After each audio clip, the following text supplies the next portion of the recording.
an ancient rune. On the next day I rode my bicycle to Peterhead and walked on the pier. It was a bright, clear day, and a fresh northern breeze was blowing. The fishing boats were ready to start at the turn of the tide, and as I came up the first of them began to pass out through the harbour mouth.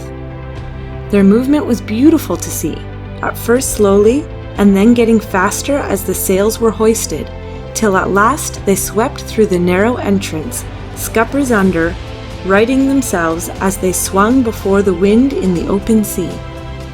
Now and again a belated smacksman came hurrying along to catch his boat before she should leave the pier. The eastern pier of Peterhead is guarded by a massive wall of granite, built in several steps or tiers, which breaks the fury of the gale.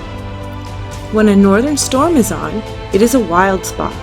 The waves dash over it in walls of solid green, topped with mountainous masses of foam and spray.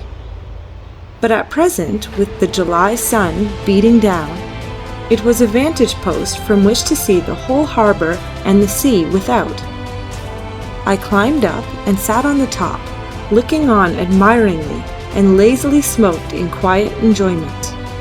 Presently, I noticed someone very like Gormala come hurrying along the pier, and now and again crouching behind one of the mooring posts.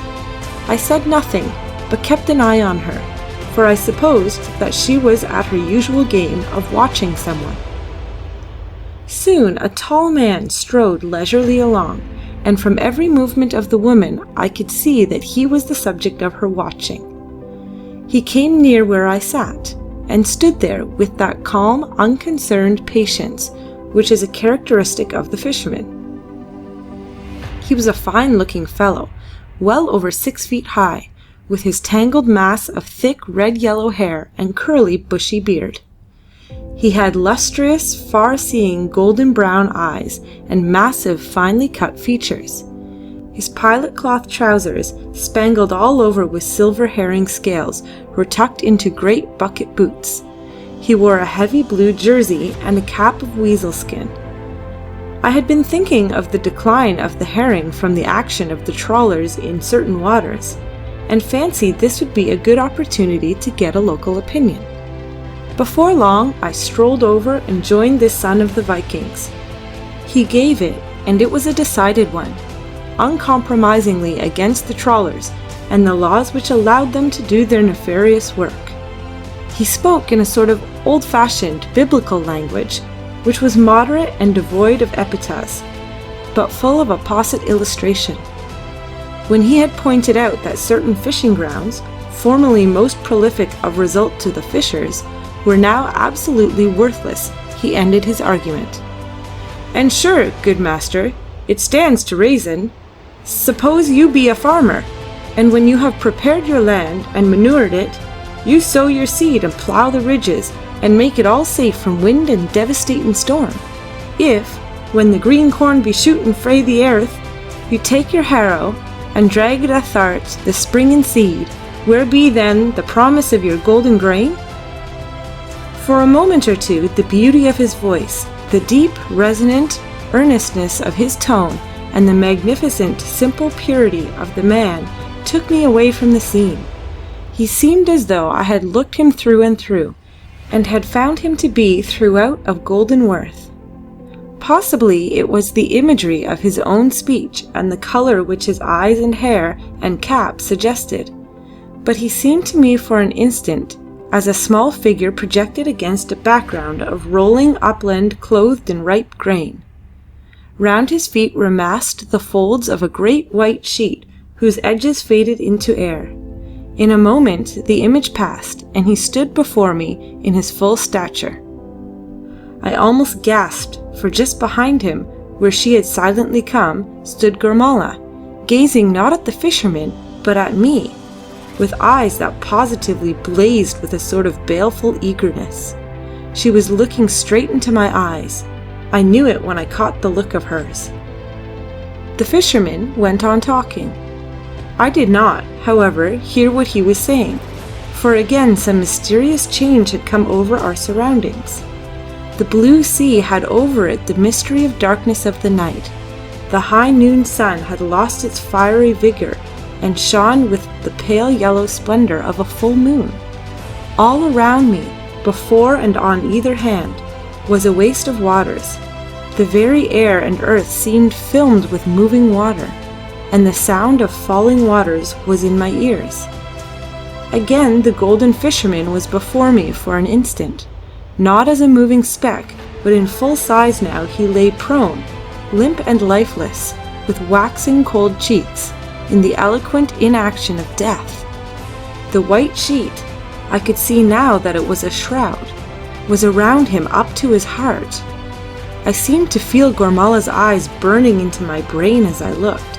All at once everything seemed to resume its proper proportion, and I was listening calmly to the holding forth of the Viking. I turned instinctively and looked at Gormala. For an instant her eyes seemed to blaze triumphantly. Then she pulled the little shawl which she wore closer round her shoulders, and, with a gesture full of modesty and deference, turned away. She climbed up the ridges of the harbour wall and sat looking across as at the sea beyond, now studded with a myriad of brown sails. A little later, the stolid indifference as to time slipped all at once from the fisherman. He was instinct with life and action, and with a touch of his cap and a "Farewell, good mister," stood poised on the very edge of the pier, ready to spring on a trim, weather-beaten smack which came rushing along, almost grazing the rough stonework. It made our hearts jump as he sprang on board, and taking the tiller from the hand of the steersman, turned the boat's head to the open sea.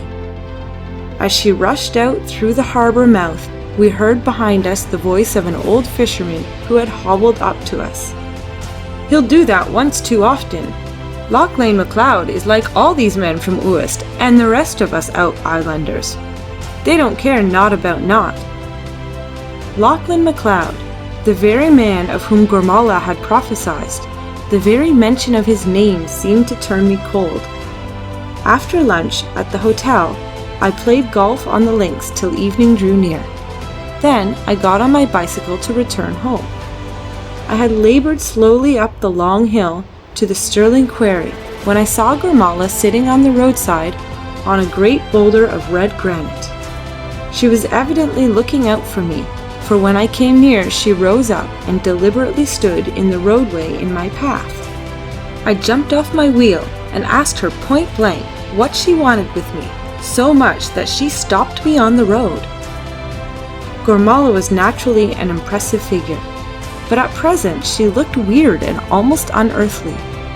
Her tall, gaunt form, lit by the afterglow in a soft, mysterious light, was projected against the grey of the darkening sea, whose sombreness was emphasized by the brilliant emerald green of the sword which fell from where she stood to the jagged cliff line.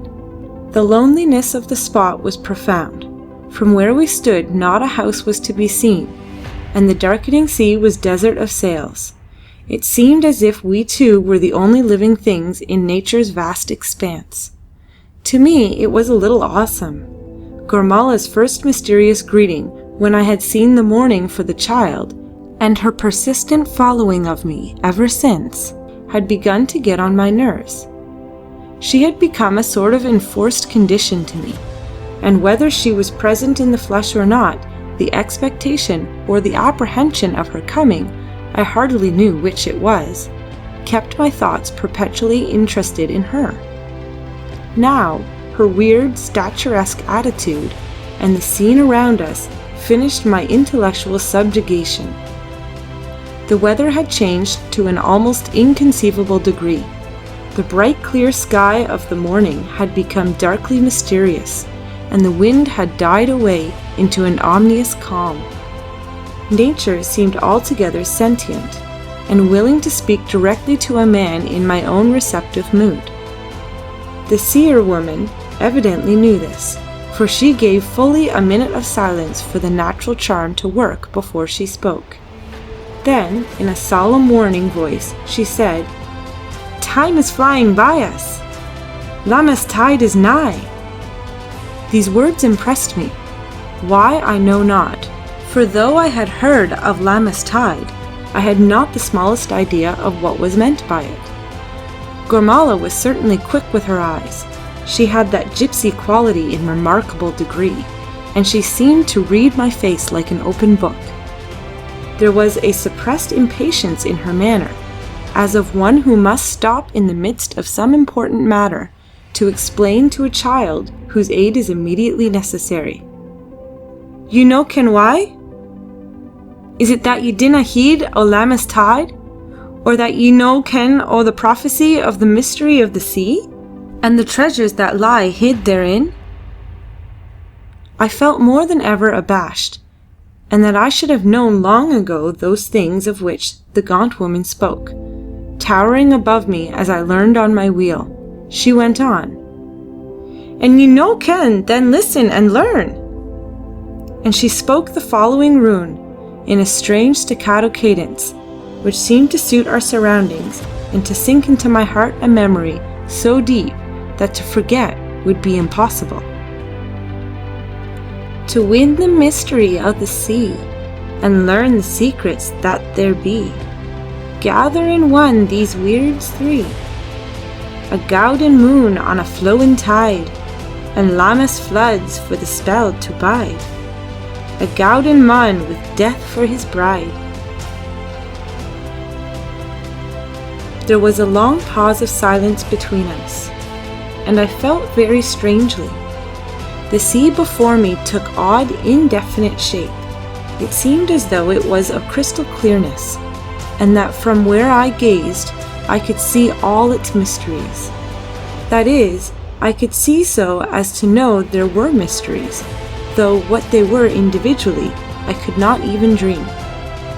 The past and the present and the future seemed to be mingled in one wild, chaotic, whirling dream, from the mass of which thoughts and ideas seemed now and again to fly out unexpectedly on all sides as to do sparks from hot iron under the hammer. Within my heart grew vague, indefinite yearnings, aspirations, possibilities. There came a sense of power so paramount that instinctively I drew myself up to my full height and became conscious of the physical vigor within me. As I did so, I looked around and seemed to wake from a dream. Not around me, but the drifting clouds, the silent darkening land, and the brooding sea. Gormala was nowhere to be seen.